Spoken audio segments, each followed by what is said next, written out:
and for 60 minutes, we play Iowa State football together. What's up, everybody, and welcome back into the Iowa State Fan Perspective post-game live reaction show here on Play the Fight Song College Football Show, where we talk about college football 365 days a year, talking about 136 teams all the time. My name is Jake, as always, joined each and every single week by my co-host, my brother, Justin. Justin, two things should be true. Apparently, we need to do live reaction shows every week if we're going to win, and we should wear gold pants the rest of the year and or until we lose, because your Cyclones pull out one of the crazier wins in the last, I don't know. I mean, it could go back the last couple of years, to be quite honest with you. And Justin, we don't usually like to cuss too much on the show here, but my guy Austin's in the comments. He's pretty jacked up. And then I would say, Justin, that was a culture fucking win right there out of Matt Campbell and that team. Mock us all you want. 6 wins has never felt so good. Justin, how are we doing tonight? We don't discriminate for 6 wins around here. Come on now. You know better than that. We celebrate 6 wins over here. We celebrate victory Saturdays every day we can. I don't know. Certainly was not the prettiest game. You never want to say a team deserves or doesn't deserve to win a football game, but yeah, just feels good to finish with more points than the other team for the first time in like 6 weeks now. Yeah, and guess what? We almost got doubled in yardage. Like, it was the exact opposite of the last 4 straight losses heading into this one. Yeah, I was going to say that. It was like the antithesis of what happened last week against Arizona State. In that weekend, we were calling it the Sicko Bowl. This was like the good version of the Sicko Bowl. I don't know if we've got a term for that one, because that was not a pretty football game, but it was exciting. It was your classic Iowa State game, giving you a heart attack every other possession. But yeah, it feels good to end up with a win. I texted you and Dad at halftime. I felt like it was a slighter, a little more fun, just a little prettier, still ugly, but kind of reminded me of the Nebraska game in 2009.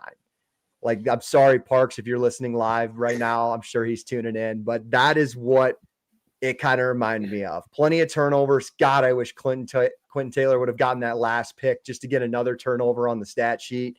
But man, oh man, what a win for the Cyclones.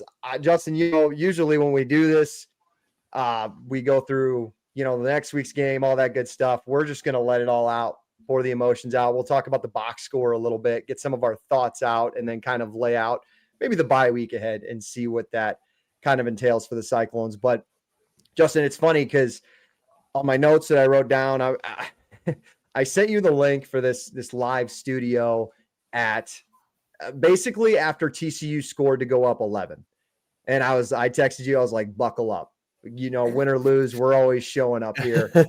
Regardless, I still thought there was a chance for Iowa State, but I was like, man, it'd be something to jump on this first. I didn't really feel like there was much of a chance after that coming in the second half. I mean, after the first half, when we were only up 3, I thought we were going to be tied. That missed field goal obviously ended up being the difference there. Mm-hmm. But after that missed field goal, going into half, only having 6 points, I was like, yikes, I don't see a scenario where we win this in the second half. I felt like with how good the defense played in the first half, we needed to have a bigger lead and capitalize on those opportunities, and we didn't.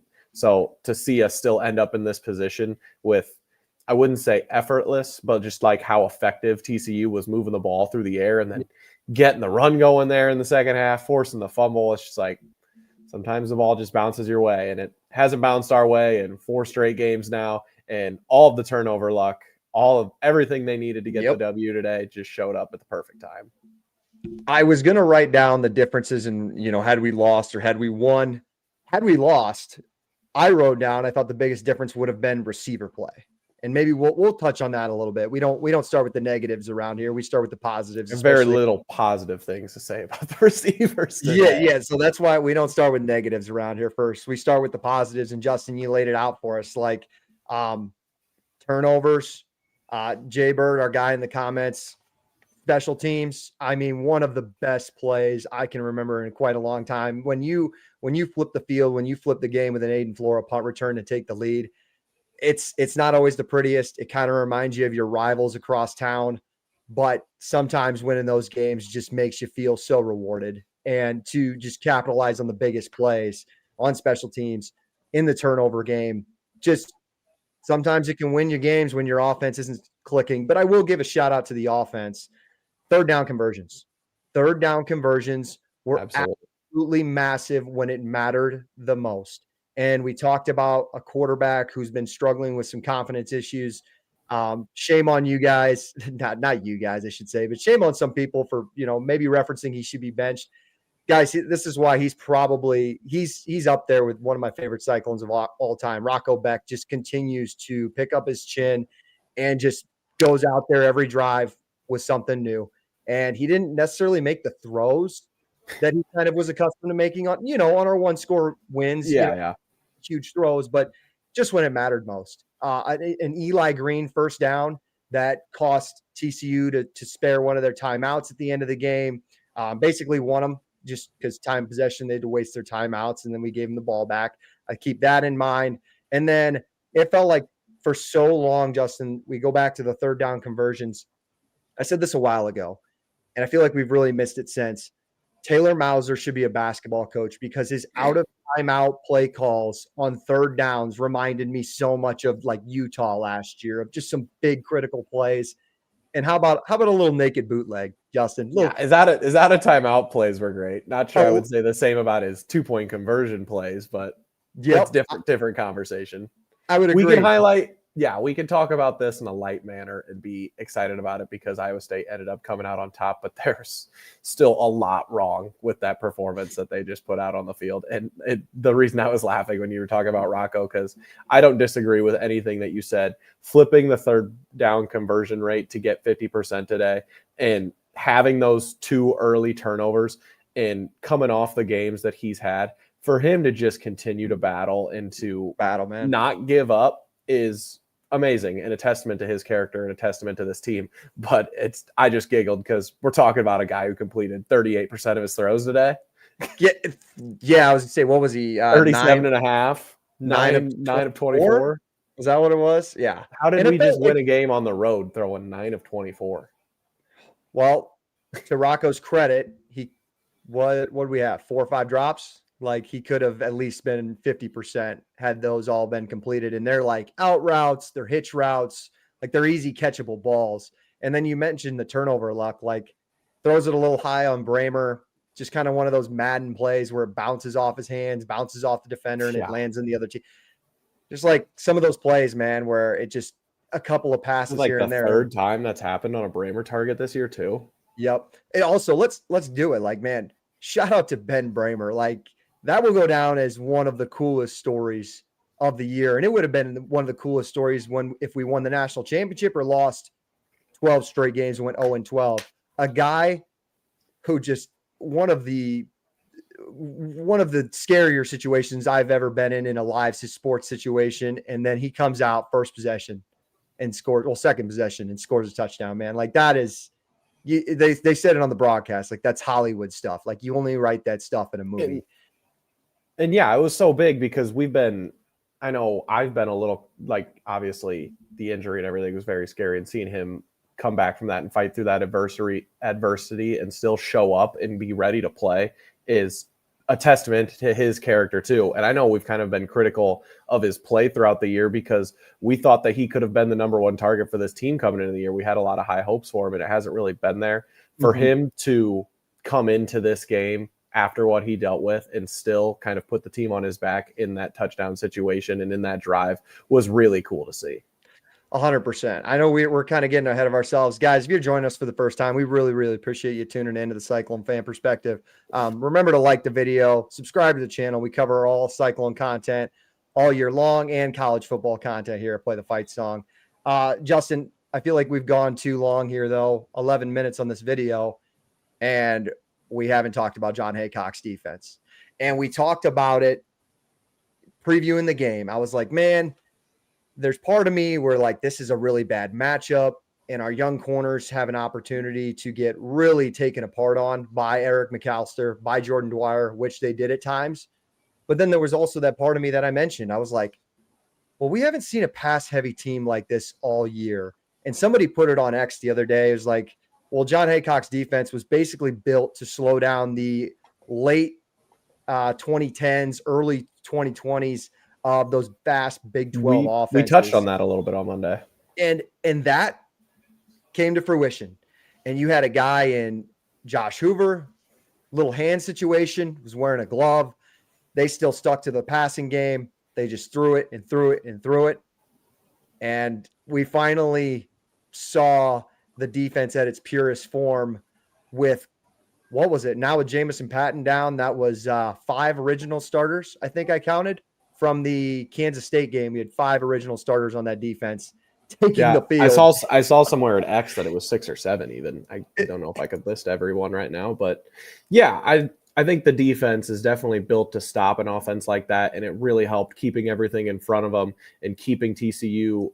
They were able to get into a rhythm, but the TCU team with their explosive players like Dwyer and McAllister, they're so used to making big plays, and this Iowa State defense just would not allow them to take plays over the top, and it was when they just kept dinking and dunking it down the field that, for the most part, in the red zone, the defense really stepped up, which we hadn't really seen in a while. And to see them be opportunistic and fly around the field, that was one of the biggest things. At the beginning of the game, we got that defense flying around the field, making big tackles like we had seen at the beginning of the year, because that's kind of what this defense is predicated on, is keeping everything in front of you, and you got to make gang tackles. Obviously, players like McAllister and Dwyer were able to make guys miss and make plays throughout the game, but without those penalties or without those turnovers, we'd be in a very different circumstance. But credit to that Iowa State defense for stepping up when it mattered in the red zone, because that's where a lot of those were coming from. And man, I'd even argue, just picking things here, I'd argue TCU kind of got lucky on both of their touchdown possessions. That man jack, 4th and 8, where he's bobbling it past the first down sticks, and I couldn't remember who was guarding him. Maybe it was Tayshaun James or Trey Bell. I couldn't remember. Pushes him below the sticks, and then he retained possession. How they gave him possession for the first down was unbelievable. And then their last touchdown took a couple of penalties that kind of got gifted. Trey Bell's getting held, but they call it on Trey Bell on the Jordan Dwyer play, and they scored. Like, I'd argue this team almost should have shut out TCU out of the end zone. But I know TCU fans probably think a couple of different things should have bounced their way too. But that's how good I thought the defense played all day. Kel Brzezina, haven't heard that name really in a while. Thought that was his best game as a Cyclone. Like, I really do. Like, outside of maybe Iowa last year, was his second career start as a freshman. I thought he played awesome. Patterson just stepping into that spot. David Coffey, Quentin Taylor, Trey Bell. Like, Trey Bell, man, I love that kid. I absolutely love that kid. He's not perfect, but we touched on it when Jontez Williams and Jeremiah Cooper went out. I was like, man, I think Trey Bell could start for at least half of the Big 12 teams. And he just got put behind 2 All-Americans, and he finally got the chance to show it today. I think he got 1 pick. And then, man, biggest play of the game, forcing that fumble for when TCU was driving, busts open a big run, and Trey Bell makes the biggest play of the game, maybe outside of Aiden Flores' punt return, obviously. But just awesome. It's awesome to see, like, just those young guys get put in that spot and finally get rewarded for it. And I know it's easy to say, like, we're excited here, we jump on the show, and it's easy to say all these things after a win, but it really means something, because those guys are going to be the entire starting secondary next year. And just to see something go their way and the confidence that they can build, man, that could set you up, not even just for the rest of the year. That could set you up in your program and your defense for the next 2 years. And that's part of what Iowa State is trying to do here. With everyone was getting ready to jump ship and throw the defense away, start benching guys, start doing all this change. But that's kind of why we were saying last week that you kind of need to stay the course, because that's the point of the program, is giving these guys reps and not giving up and staying the course, even when things are going bad. Like, eventually things are going to turn. It's not going to be bad for so long. So to see it finally come to fruition and to see those guys continue to fight and to see it pay off for them, lost for words a little bit. Best defensive line performance of the year? Oh, for sure. For sure. How about the calls by Heacock too, bringing the pressure and the blitzes today? I know we touched on it last week too, and maybe that was just Jeff Sims making a little magic and making it look worse. But I thought there was a little bit something to that this is the second week in a row now that they've been able to practice that and kind of implement that in the game. And they looked way better today than they have all season. Yeah, and you wonder too, it's like, is it easier to put pressure on that team when you know they're throwing the ball 70% of the time? I don't really know. It felt like they got good push. Like Jace Gilbert comes to mind. Tamatoa McDonough had probably maybe his best game as a Cyclone, like overall game. Like those two big sacks at the end of the Iowa game were huge. But I thought from the first quarter to the fourth quarter, he was awesome. Dom, that was the best Dom game we've had in Iowa. I would say maybe Arizona I'd throw in there. Like 95 was huge there. And I don't want to get off tangent here, Justin. I have a theory about the Dom Orange injury situation. I think I'm serious. I think if you're a pro team and you're looking at Dom Orange and maybe like you think he's injury prone, he's taking 3 blocks on at a time. And every time something's up the middle, Justin, he's getting double teamed, he's getting triple teamed. And all of those collisions, like the bodies that are just jumping on top of him, the rollovers from offensive linemen, like no wonder this guy just gets his ankles banged up each and every single week. Like that's not going to happen when he's in the NFL. It's every single game someone's rolling up on his ankles. It's ridiculous.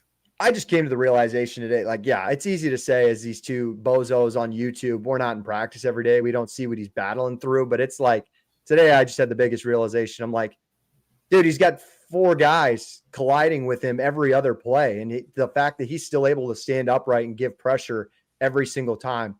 Justin, I don't know if I've also ever seen a defensive lineman be able to attack screens as good as he is. Like, I think that alone will get him drafted. He is unbelievable at reading screens and just getting after the ball. Yeah, he's a smart football player. A lot of the tackles that he makes upfield are really impressive. I know we kind of giving him crap for, I think it was the BYU game, for like plays kind of advancing behind him and then him kind of seeming to take plays off. But a lot of the times, even when the play develops behind him, he's still getting involved and still making things happen, which is not something you're really used to seeing out of defensive tackles. And I think that's kind of what makes him a pro prospect, because if you just tell him to put his head down and go barrel roll through somebody, he can do that. But if you need someone to like really be the focal point of the middle of your defense, he can also be that too.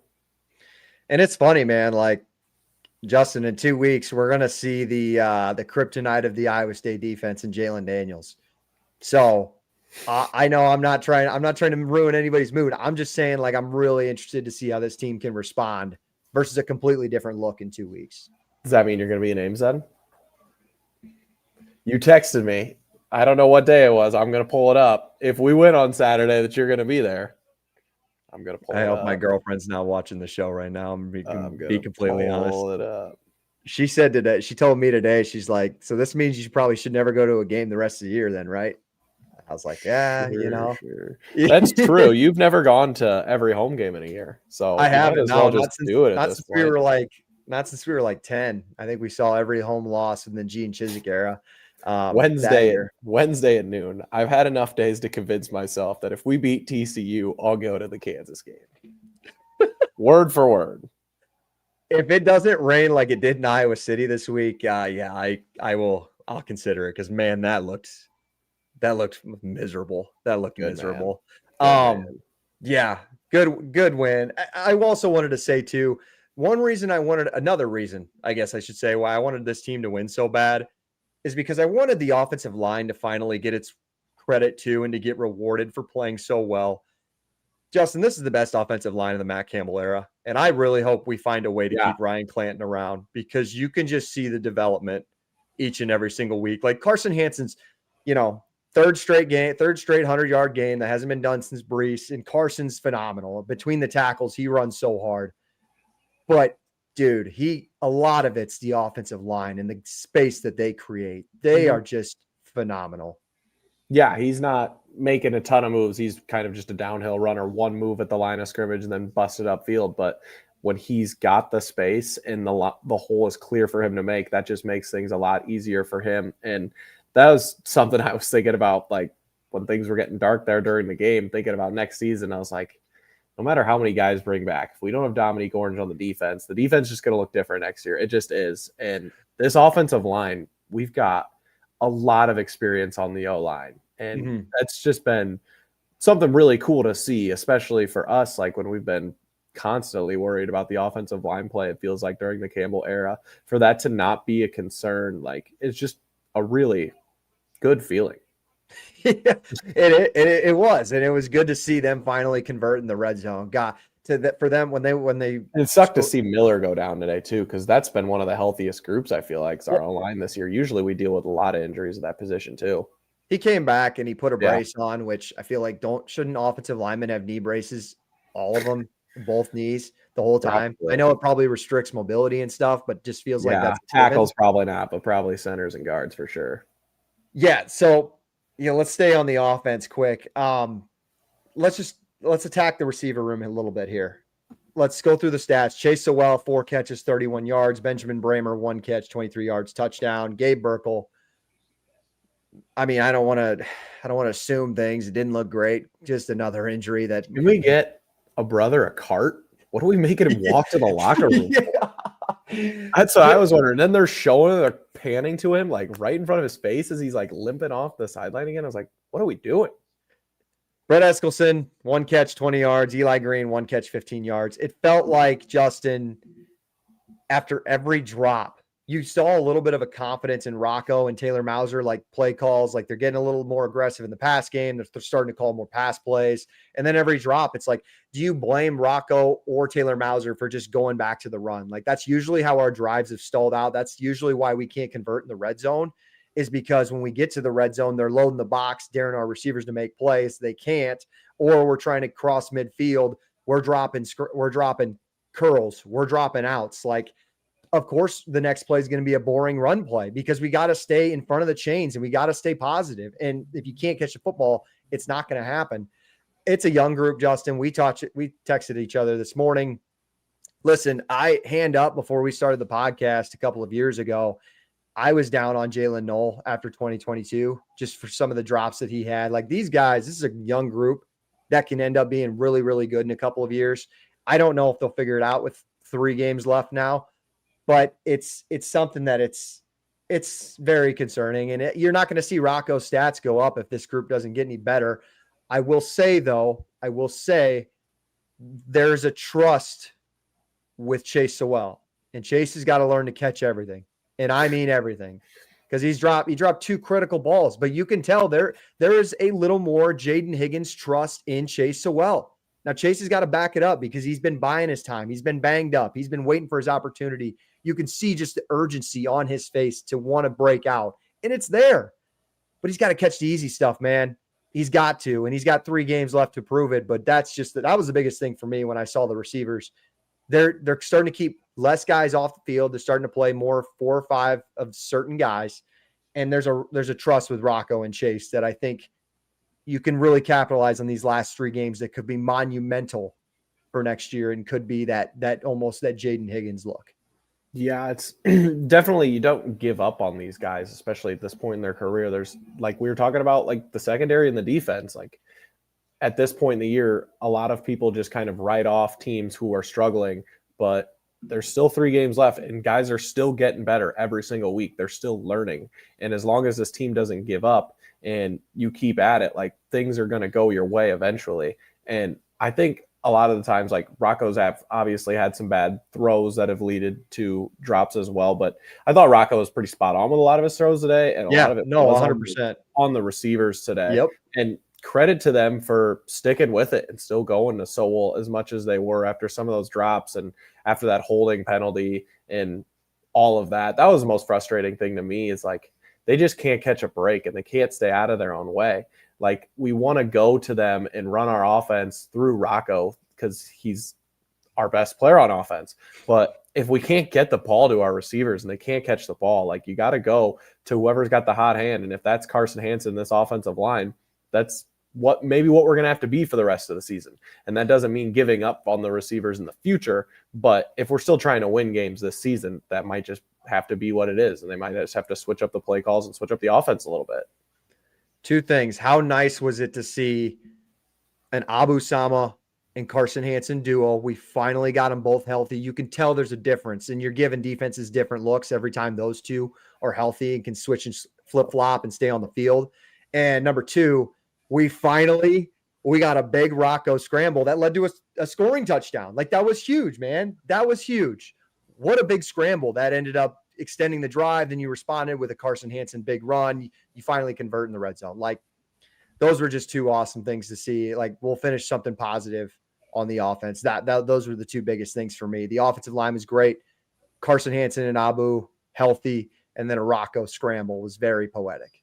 I'm glad the announcers highlighted that too, that Rocco scramble, because there was a lot of moments in this game where I was like jumping up and freaking out and stuff like that. But that one just put a smile on my face and just like sitting there seeing that. And like, I like how they were talking about there's the old Rocco kind of coming back. And yep, I hope we see that a little more in the future too. I know they tried to get Mansky in the red zone, try to get some run action in there too. I just feel like when you do stuff like that, like clearly they're not going to try to throw the ball with him. If they're going to, like, go for it, like keep the defense on their toes. But Rocco can make those plays too. And that's when he's at his best. And if we're trying to get him confidence and get him playing at his best, like obviously you don't want him getting out there getting smashed or anything like that. But you got to let him play his game. Like, you can't have one hand tied behind your back telling him not to run, and then he's throwing it out to the receivers who he's still trying to build a rapport with, and not out here dropping balls. Like, he's had I know he was 9 of 24 today, and we credit him a lot for that performance still, but he's had a lot of things not go his way. And I think there's just still so much that this offense can do to make things easier for him. And still, with 2 games left in the regular season, so much room for this offense and this passing offense specifically to grow. I think that's a good segue to how we'll wrap this up, Justin. We're doing this for a couple of reasons. Number one, because we're at home, we can do this, and this was a great live show to do it. We appreciate you guys tuning in. Let us know any more thoughts in the comments, and we'll get to it before we get out of here. But we're also doing this because probably no show Monday night, as I got the Cyclones in town for Mississippi State and Iowa State. That'll be an awesome one for the basketball side of things. But Justin, in 2 weeks, you finally you get a good bye week. I mean, these bye weeks are just so many this year with the week 0 clearly. And then you get Kansas on deck.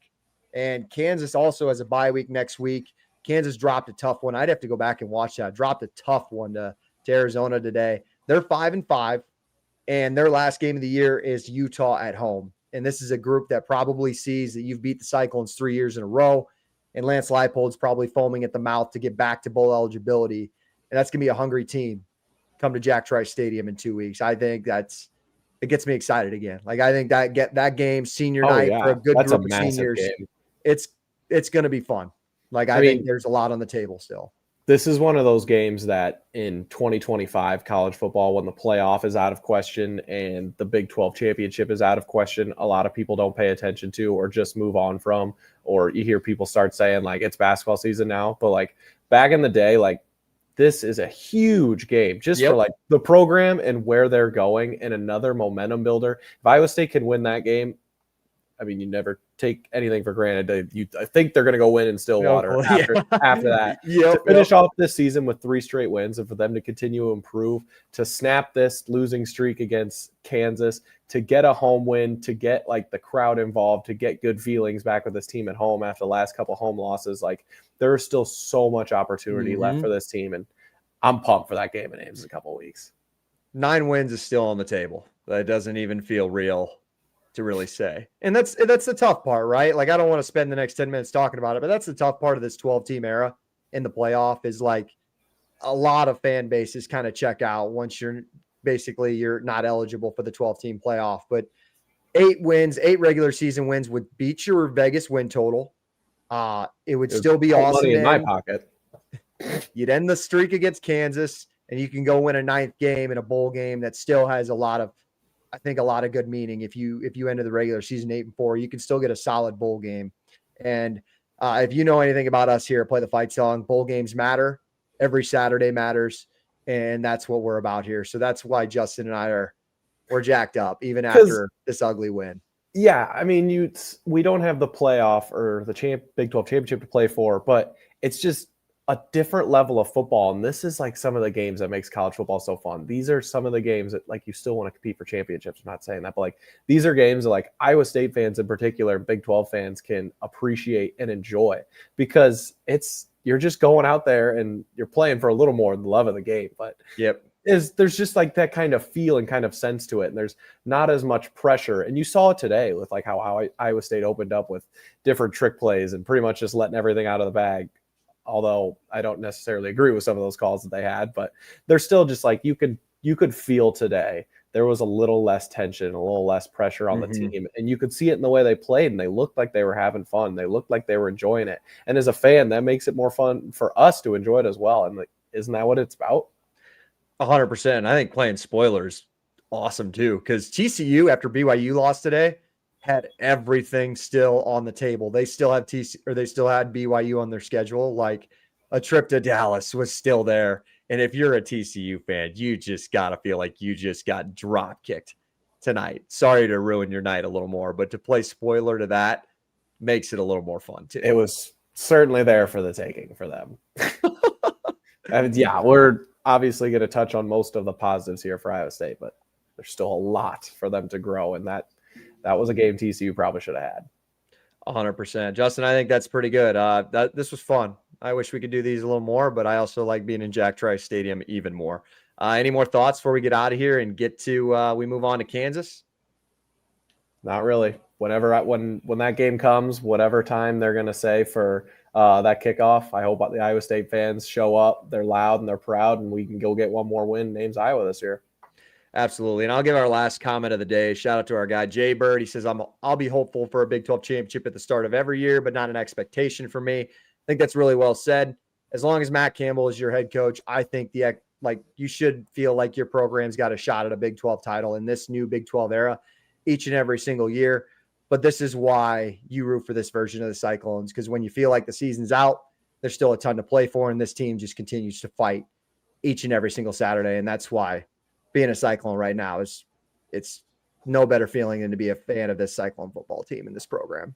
So we'll end it up there, Justin. I appreciate everybody jumping in tonight. Before you guys head out of here, shop our friends at Frostbuddy. Use the code, frostbuddy.com/PTFS. You have 2 weeks to go warm up your coffee with the best koozies, the best drinks, your coffee and Bailey's mix over in Jack Trice Stadium for a chilly one last Saturday in Jack Trice Stadium. Scan the QR code if you're watching us on YouTube, or go to frostbuddy.com/PTFS. The best drinkware in all of collegiate sports. My name is Jake. That's my brother, Justin. We will be back very soon. Cheer for the Cyclone basketball team on Monday. And you have a absolutely massive one versus Lance Leipold and the Kansas Jayhawks. There's a losing streak to snap here, fellas. There's still a ton to play for. Appreciate you guys tuning in. We'll see you back next week. As always, how we send it out. Victory Saturday. Go Cyclones. Hey, go Ducks too.